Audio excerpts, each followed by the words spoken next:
Ethan Rhodes sat alone at the corner table of one of the most exclusive restaurants in downtown New York, a place where reservations were made weeks in advance and the price of a single meal could pay someone's rent. The soft glow of crystal chandeliers bathed the room in gold, and polished waiters moved like dancers across the floor, serving foie gras and vintage wines to the city's elite.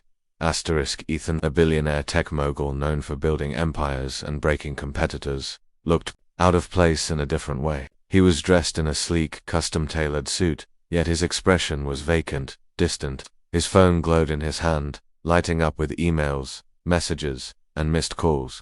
He scrolled mindlessly, ignoring the perfectly plated seared tuna placed before him.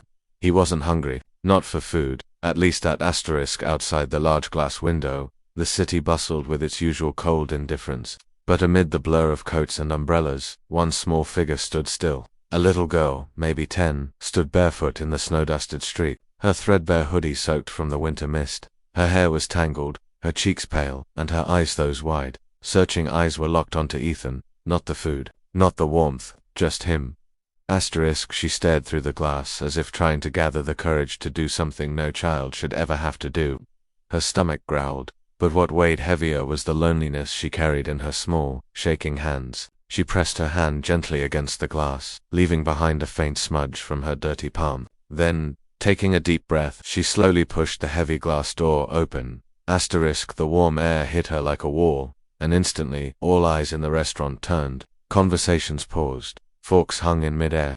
Some guests scoffed, some turned away in discomfort. The Mata D stepped forward quickly, ready to escort her out. But she didn't stop. Her eyes never left Ethan. She walked slowly, almost nervously, across the shining marble floor, each barefoot step echoing louder than it should. She stopped right beside Ethan's table. He still hadn't looked up. It wasn't until she spoke, barely a whisper, but loud enough to pierce the thick silence, that he noticed her.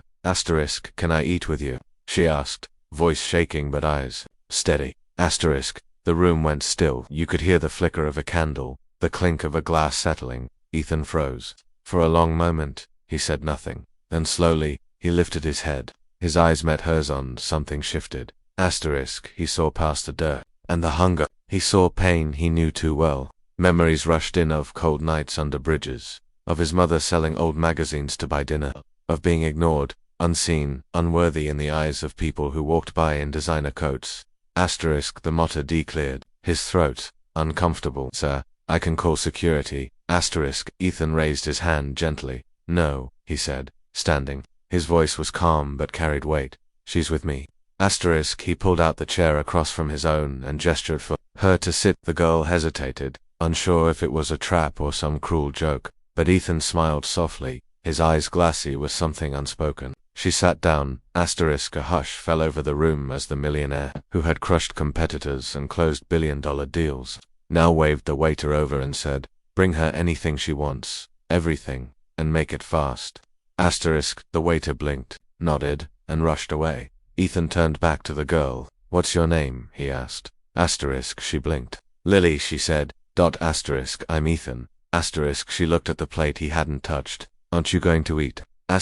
He shook his head. "Slowly, I think. Tonight I'd rather listen." And so he did. As Lily slowly ate warm bread and soup, Ethan leaned in, asking her gentle questions. She told him about the shelter that closed last month, about her mum who passed away last winter, about the park bench she now called home. Tears slipped silently down Ethan's face. No one in the restaurant dared say a word. Something sacred was unfolding. By the time dessert came, Ethan had already decided something that would change both their lives forever. But for now, they just shared a meal, and for the first time in years, neither of them felt alone. Ethan sat frozen, the little girl's trembling voice echoing in his ears like a ghost from another time. "Can I eat with you?" The question hung in the air, heavier than the crystal chandeliers above, louder than the silent stares of the restaurant patrons. For a moment, he wasn't in the restaurant anymore. The world around him blurred, the colors faded, and the warmth of the room disappeared. It was 10 again. The bitter wind howled through the cracks in the bridge above him. The cardboard box barely shielded them from the cold. His mother held him tightly, her thin coat wrapped around both of them, but he could feel her shivering. She tried to smile, tried to pretend it wasn't so bad, but he had seen her cry when She thought he was asleep though silent. Tears that fell when she opened their last can of soup and gave it all to him. He remembered the hunger, the ache that never went away, the hollow pit in his stomach that gnawed at him like it had teeth. And he remembered that night. He had walked up to a man sitting on a bench outside a bakery, the scent of fresh bread making his stomach churn. With longing, he had gathered all the courage his little body could hold, approached the man, and asked, "Sir, can I please have just a piece of your bread? Just one?" The man looked at him with disgust. "Go away," he had snapped. "You people are always begging." The door to the bakery closed. The warmth vanished with it, and Ethan walked back to the bridge, empty-handed, trying not to cry in front of his mother. That moment had burned itself into his soul. It was the moment he decided he would never be weak again, never be poor, never ask for anything. Now, decades later, dressed in tailored silk and seated in a palace of polished silverware and wineglasses, the past rushed in like a tidal wave. The little girl still stood there, waiting, her voice still trembling in the air. Ethan looked up at her slowly, the smudges on her cheeks, the dirt on her hands, the way her eyes searched for mercy but prepared for rejection, all of it shattered something inside him. For a heartbeat, he wasn't a billionaire, he wasn't a success story. He was just a scared, hungry little boy again, staring into the mirror of his own past. His throat tightened, tears welled up, uninvited and unstoppable. He saw himself, and in that moment something changed. The restaurant, the money, the image, none of it mattered. Only this girl, only this question, only this second chance to do what someone never did for him. Ethan stood slowly, his chair scraping softly against the marble floor. The little girl flinched slightly, expecting to be scolded, maybe even thrown out, but instead, he pulled out the chair across from him, his eyes kind now, voice soft but certain. "You can have whatever you want," he said. The girl blinked, confused. "Really?" He nodded. "Anything on the menu or everything, you choose." A hush still lingered over the restaurant like fog. The motard shifted uncomfortably, and the nearby waiter approached, glancing at the girl with uncertainty. "Sir, are you sure?" Ethan cut him off with a look. "She's my guest. Treat her like one." The waiter hesitated, then nodded quickly, and left. Around the room, whispers buzzed like static, words like inappropriate, disturbance, and embarrassing floated under breath. But Ethan didn't hear them. He didn't care. The girl sat down slowly, gripping the edge of the table like it might vanish. The menu was too thick, the language too fancy. Ethan saw her struggling. "Do you like soup?" he asked gently. "Or maybe some warm chicken?" She nodded timidly. "And bread?" she whispered.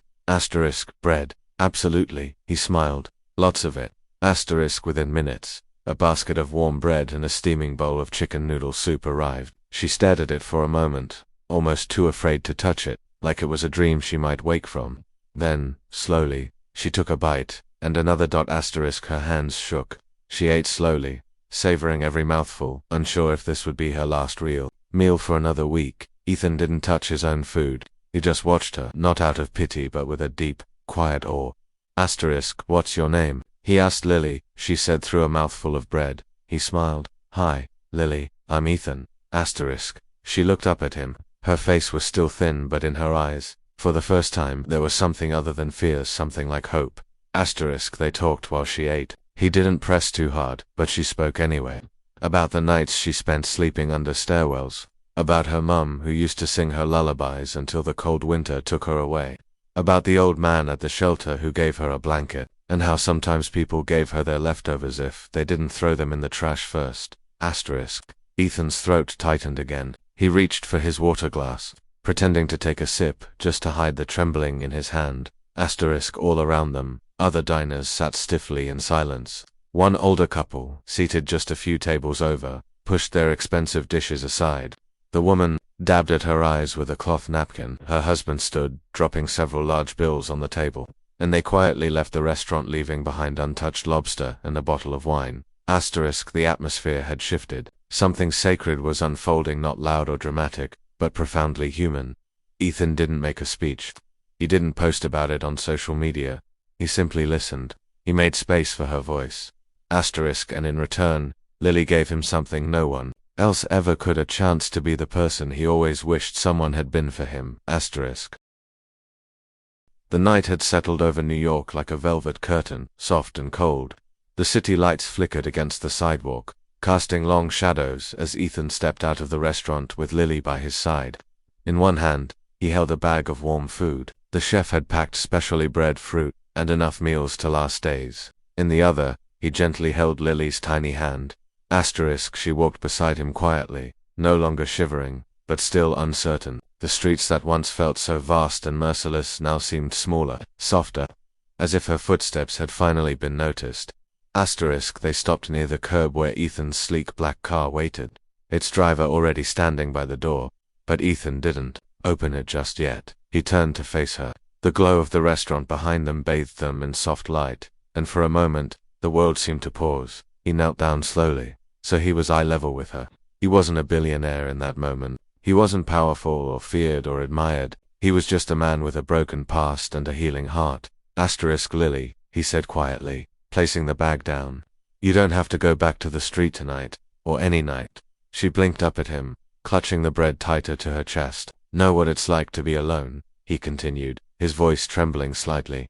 To be scared, hungry, forgotten. She looked into his eyes, sensing something deep and real, something she hadn't felt in a long time. Safety, he swallowed. Hard. Do you want to come with me? Not just tonight, forever. I don't want you to be alone anymore. For a split second, she didn't move.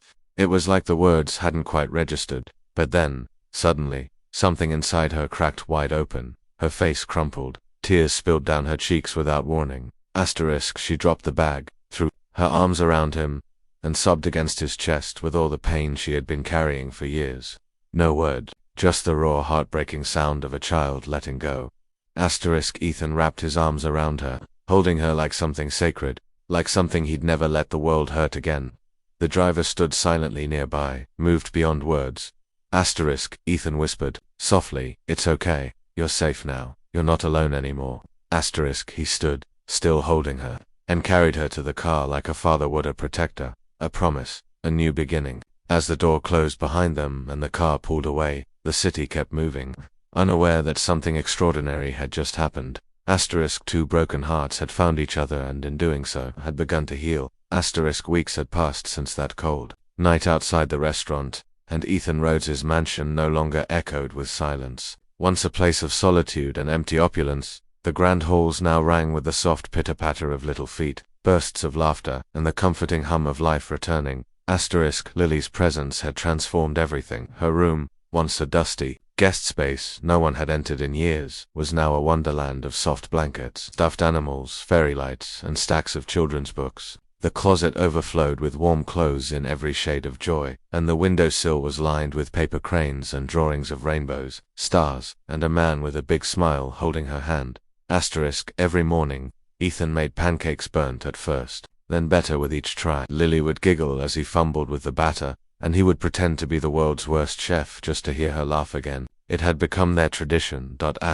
In the evenings, they would sit by the fireplace, her curled up in his lap, a book resting in his hands, and her head tucked beneath his chin. He read aloud with a warmth he never knew he had, and she listened, with a heart that had finally stopped running. And every night, as he tucked her in beneath a mountain of blankets, she'd whisper, "Good night, Daddy." The first time she'd said it, he had quietly stepped into the hallway and cried, not out of sadness, but from a love that had bloomed in the most unexpected place.